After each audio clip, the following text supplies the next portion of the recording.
Fred, obviously professional sports, everybody knows that this is a for-profit business, that the players are going to make big money. So is there any push and pull there when you deal with money versus an ethical decision? In other words, are there sponsors that you just wouldn't allow to be sponsors, or how does it factor into day-to-day business for you? You know what, I'm sure there are sponsors out there that would probably not be appropriate, but we are running a for-profit business, and fortunately we run and manage the arena, and that's part of our P&L.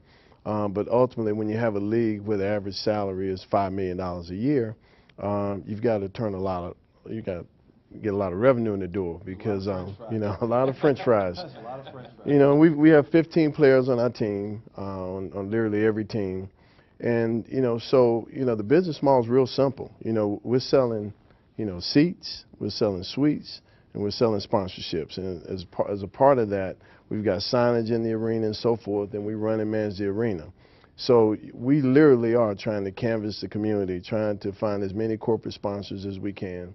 Obviously trying to build our season ticket base and get it as high as possible, and then retain those fans year in and year out, and sponsors year in and year out, and then continue to try and drive more events into the building to add to the bottom line. But I think the NBA in their last collective bargaining sessions with the players really looked at markets like ours, a small market that will only bear a certain ticket price in this market from a supply and demand standpoint, and saw that it became almost imperative to have a more robust revenue sharing plan attached to the new collective bargaining agreement, and have them work in concert to try and give every team a chance to be able to compete on the floor and also compete on the business front and at least break even or make a profit. And obviously, if we can get to that point as teams start to sell, I mean, you've seen the numbers out there of what Sacramento potentially will sell for, then the equity value in these franchises continues to rise over time, which is obviously to the benefit of the owners. But the league has taken a long, hard look at the dynamics and the economics and market size and the struggles and challenges small markets have versus large markets, and they've done everything they can to try, as a 30-team league, to have an economic structure that works for everybody.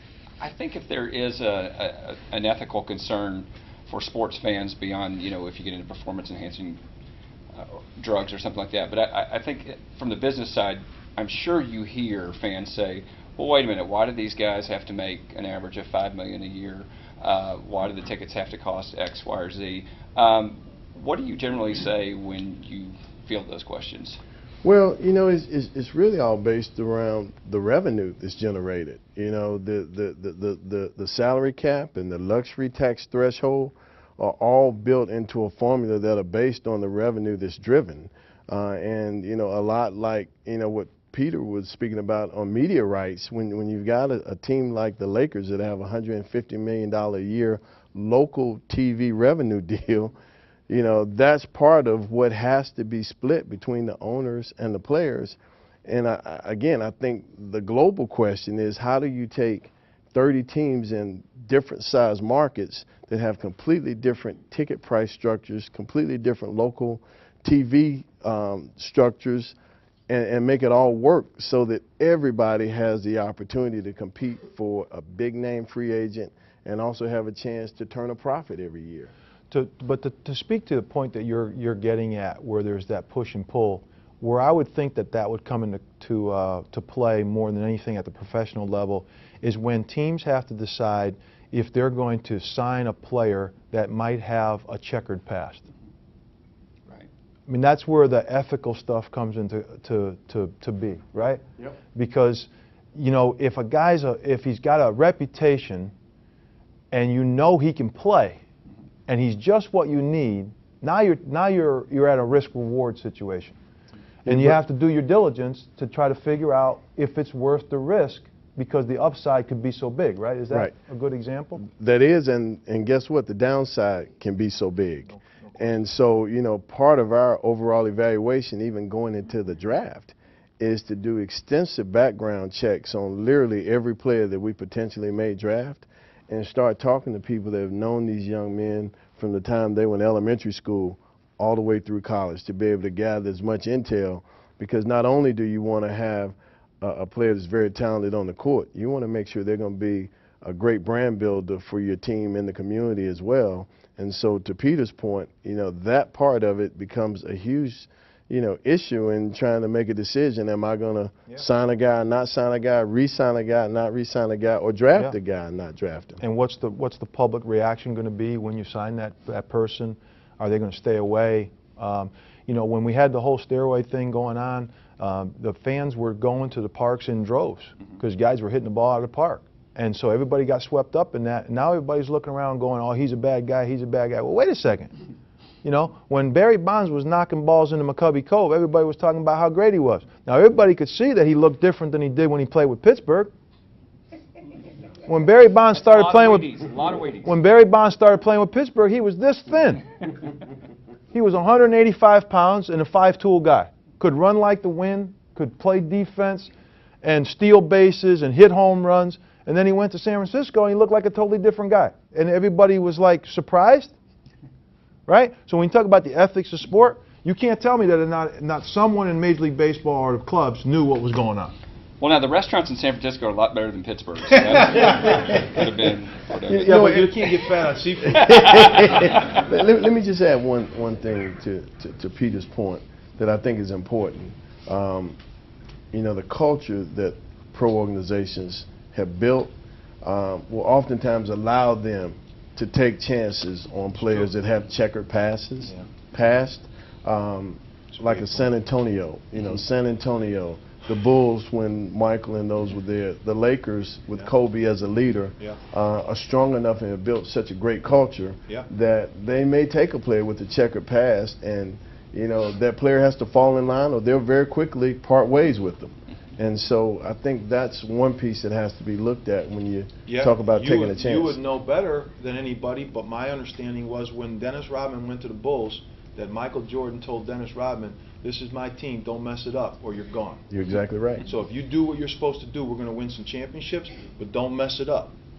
Exactly. So when you have a leader like that, who's got that kind of credibility, it makes all the difference. And I got to believe Kobe had the same type conversation with Metta World Peace. Yes.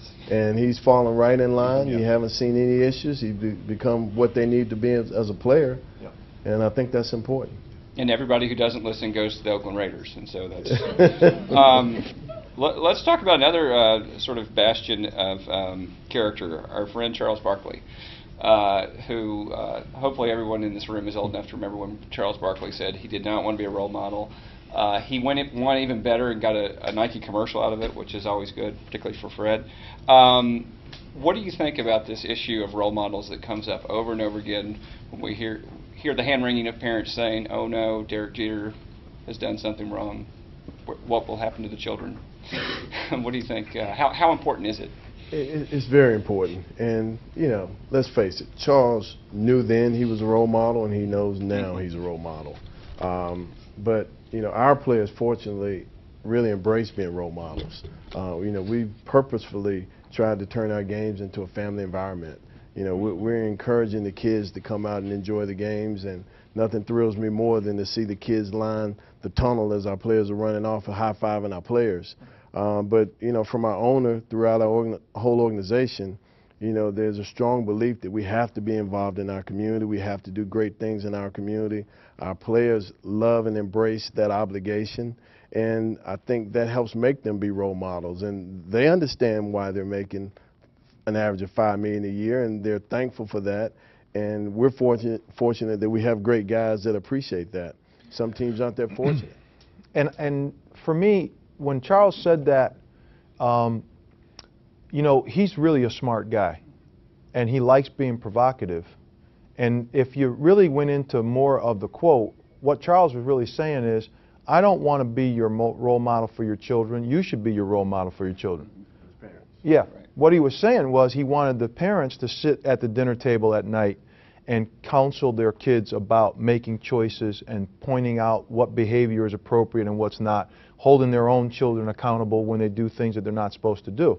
And so, and he's right, that if we're relying on a young person to see somebody that can hit a baseball or shoot a basketball and say you should be like them, that's not appropriate. Because what they do on the court or the field has nothing to do with what kind of person they are.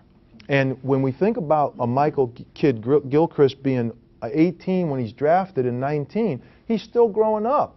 Why are we going to put that kind of expectation and pressure on him? When if you're a 40-year-old man and you have your own children, they should be looking up to you. And so, you know, I'm not speaking for Charles, but my sense was at that time and on some of the shows that he went on after, what the point that he was trying to make was, don't ask me to be a role model for your kid, because they don't know who I am. You be the role model for them, and you raise them to be the kind of person that you want them to be, and don't allow what they see me do on television be what influences their behavior the most.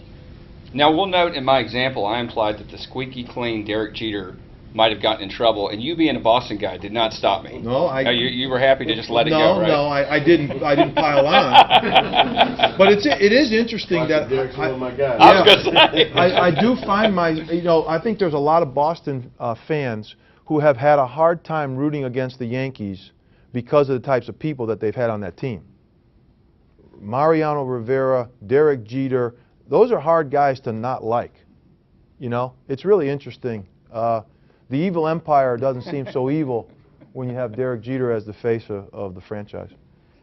On that note, let's take some questions from people in the audience. Who's got a question? Yes, sir. One aspect of the ethical behavior is really the work ethic from a fan perspective of the players. An issue that's had a lot of publicity this year is that certain players sitting out at the end of the season. You go to the Knicks game and Carmelo didn't make the trip, or LeBron sits out the game with Dwayne Wade. And supposedly that didn't occur a few years ago with the Stars. They played the full 82 games. And it seems that there's an obligation to the fan and the team and the league, some of these players, and I'd be interested in your perspectives on that. You know, it's a difficult issue because I think the league is really trying to evaluate it because they want to do the right thing. You know, we play a long season. We play 82 games. And, you know, for us, you know, right now, our biggest and best crowds are when the Stars come in to play against us. So those fans that are paying dynamically priced ticket prices, which we've started dynamically pricing our individual games, because if you're going to come in our building and root for the Heat against us, you know, you're going to pay substantially more than our season ticket holders are paying to root for us. But that fan still, I think, deserves to see the players play that they paid to see. But as teams start to get ready for the postseason, which is really what matters in our game, teams are strategically resting players from time to time.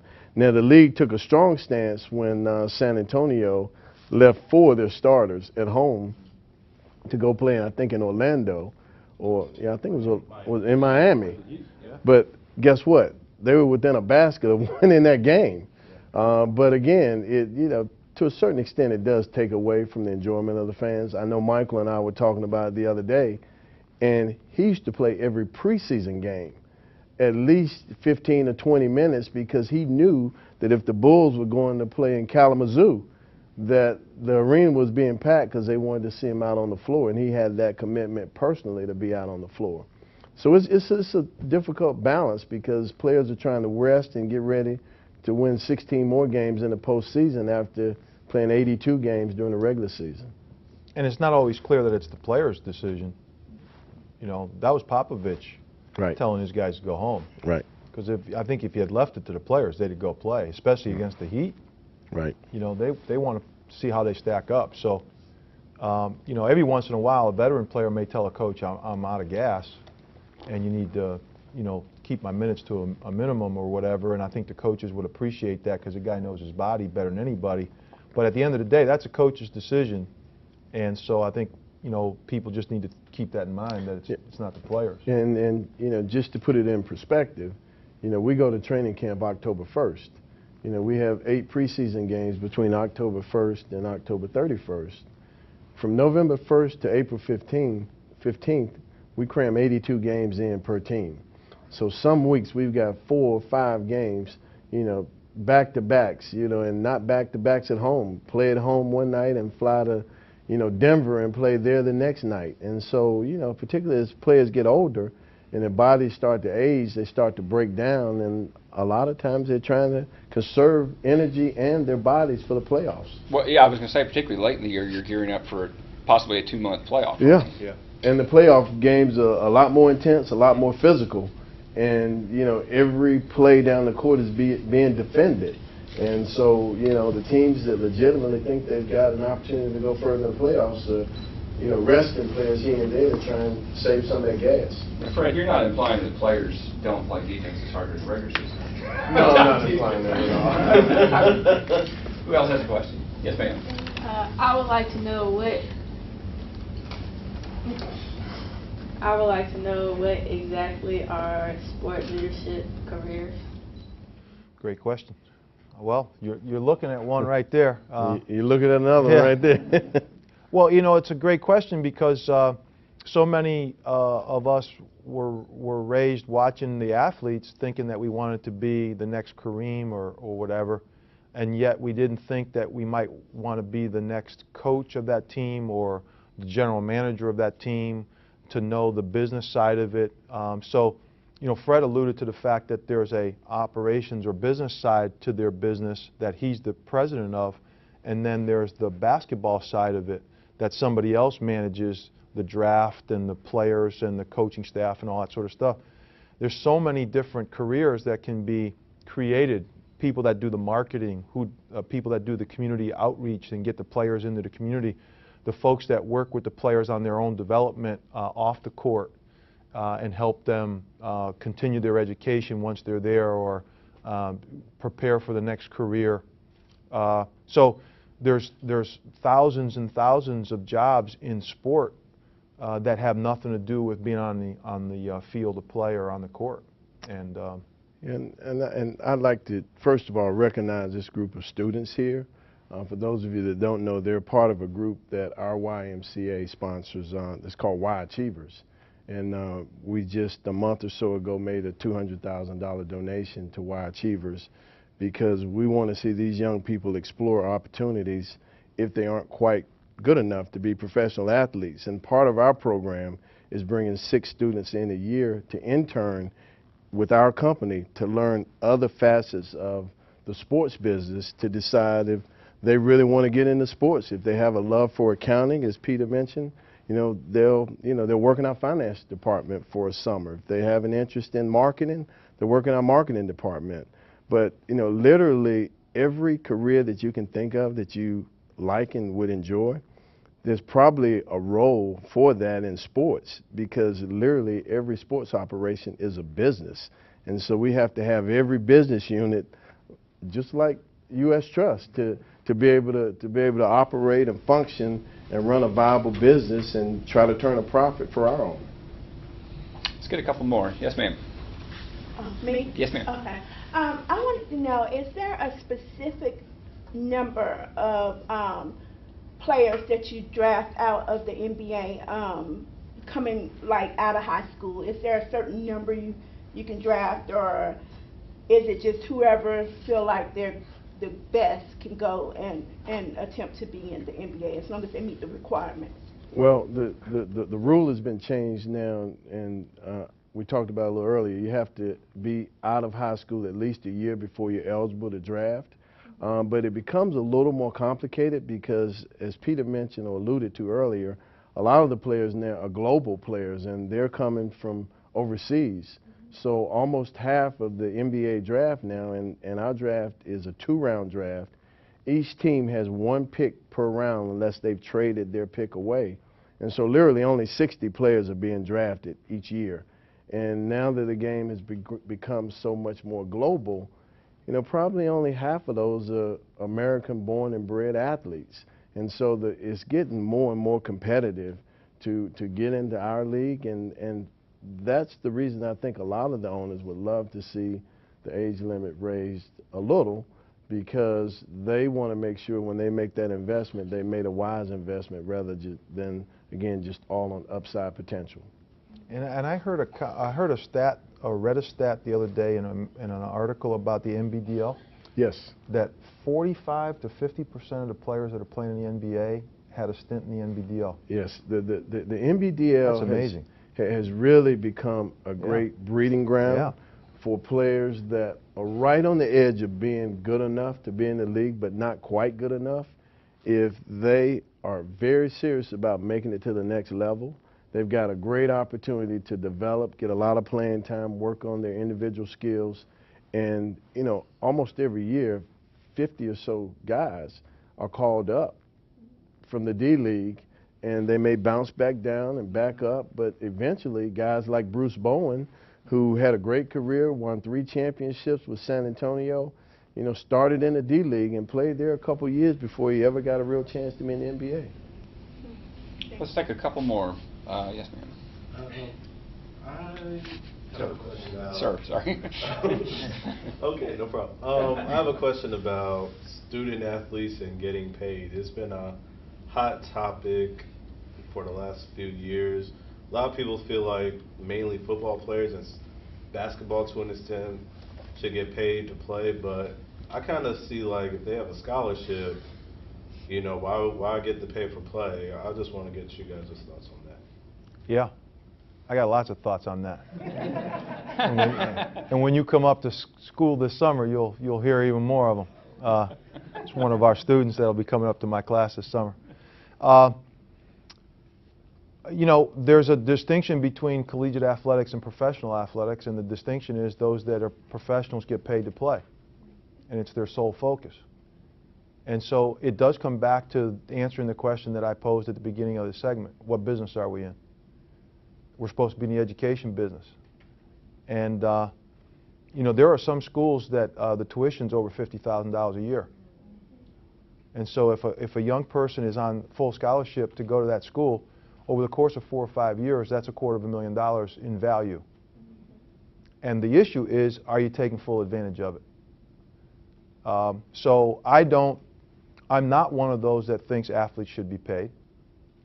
One of the interesting things is that people want to suggest that those that generate the revenue should be paid, football and basketball in particular. But what you have to understand about collegiate athletics is, if you don't have 10 or 12 other sports, you can't play Division I athletics in football or basketball. In order to be a Division I athletic program, you have to sponsor a minimum of 12 sports.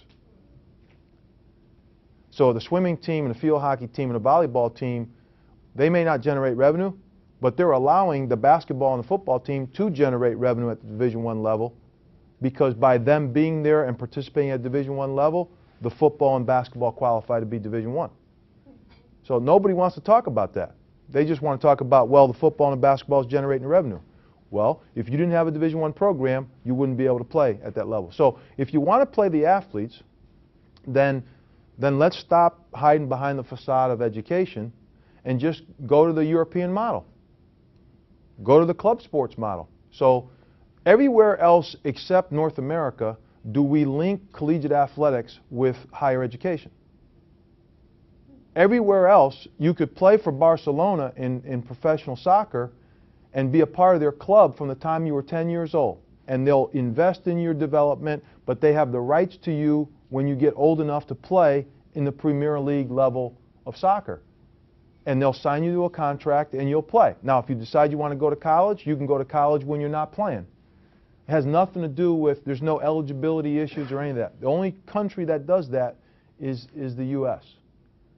So that's the model. We could adopt that model tomorrow. So if the Ohio State Football Club wants to play against the Indiana Football Club, let them go and play and pay their, but don't call it collegiate athletics. That would be the difference. Other than that, I'm not really passionate about that subject. It isn't part of the problem, or the complication maybe, that you know, you talk about getting the value as a student athlete, but when coaches make several $1 million a year and they're under intense pressure, and as it's been said many times, no coach is hired or fired based on the honor roll, then you begin to approach kids who probably shouldn't be on a college campus, and that's where it seems like it comes unraveled. Do Right. you agree with that? I do. And who makes the decision about who gets admitted? The football coach? Well, let's not talk about my alma mater. At most schools. So if let's be real, okay? There's a president of every college and university. There's a dean of admissions, and they have standards that they hold all the students up to.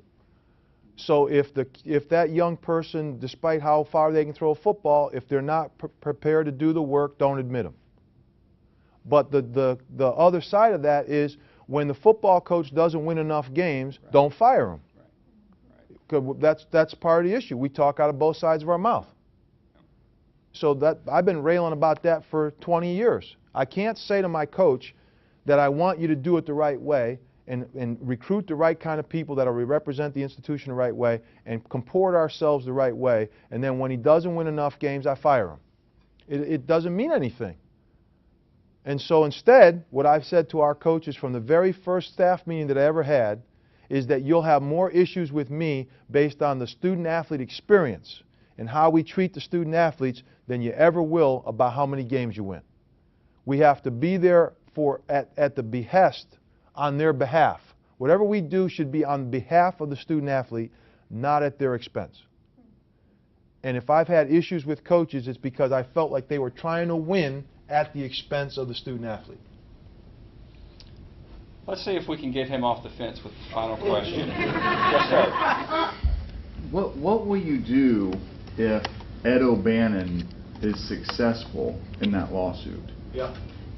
And for those that don't know, that Ed O'Bannon's suing. Suing the NCAA The for the NCAA. use of his likeness in what he considers to be unauthorized, because when he signed his letter, when he signed his scholarship, he in essence gave away his rights in perpetuity. But what he's really doing is he's leading a class action suit Yeah, for no all doubt. the basketball players to be paid. I mean, that's what we're talking about here. So especially for Those are your your words, school, not mine. Well, for your school, Let the record show that it Your would Honor. be difficult. Ohio State, Michigan, and North Carolina will be able to pay their. I mean, they'll have revenue to do that. But I would think for Northeastern, that would be a real struggle. You know, my sense is that whatever decisions are made are going to be based on the relative value of the programs. And so if there's revenue being generated at certain institutions, whatever settlement they're going to come to is going to be commensurate with whatever the revenue is. So I don't generate a whole lot of revenue. So it's not going to change my model. You know, if you based it on a profit and loss, the players ought to be paying me, because the institution's incurring an awful lot of costs to put an athletic program on the field, and it's appropriate because we see the value of it in terms of galvanizing the community and giving the students something to do when they're living on campus and they want to go to a hockey game or a basketball game. It serves a purpose, and I should tell you that the biggest responsibility I have is not for the intercollegiate athletic program, but for the recreation and club sports program, where thousands more people are impacted by what we do in those programs than they are the 430 athletes that we have. So, I guess what I'm thinking is if the players are going to be paid a substantial amount of money, and if he wins, they will, then every conference is going to have far less as their share of that money. If it goes that way, then there'll be some big settlement. Some money will be put aside for all those players that had their likeness used. Then they'll change the language in the scholarship to not say that it can be used in perpetuity, but only during the time that you're eligible. All right? And then we'll get out of the business of EA Sports, which we should be out of anyway. We shouldn't have an NCAA EA Sports game that shows the likeness of Ed O'Bannon playing basketball, because that's not the business that we're in. So it comes back to, what business are we in? Right?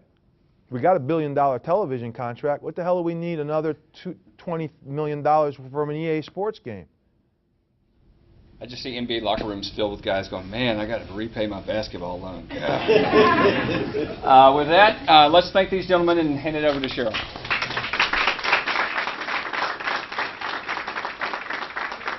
You know, those of you who've been to these programs know that I say this at a lot of them, but boy, was there some passion in the room today. Thank you. Thank you both for your comments. Join us in May for a discussion on energy and battery storage and how that might impact some things that we like to celebrate here in the Carolinas, motorsports. More information on our website available coming soon. If you would like a tour of the campus, you can see any of our staff. You can see we're all dressed in our red and black, not our red, white, and blue. We'd be happy to give you a tour. Please eat the food here and stay for dialogue, and then come see us again here at the campus. Thanks for joining us. Thanks, Joe. Thank you. Thank you. Thank you.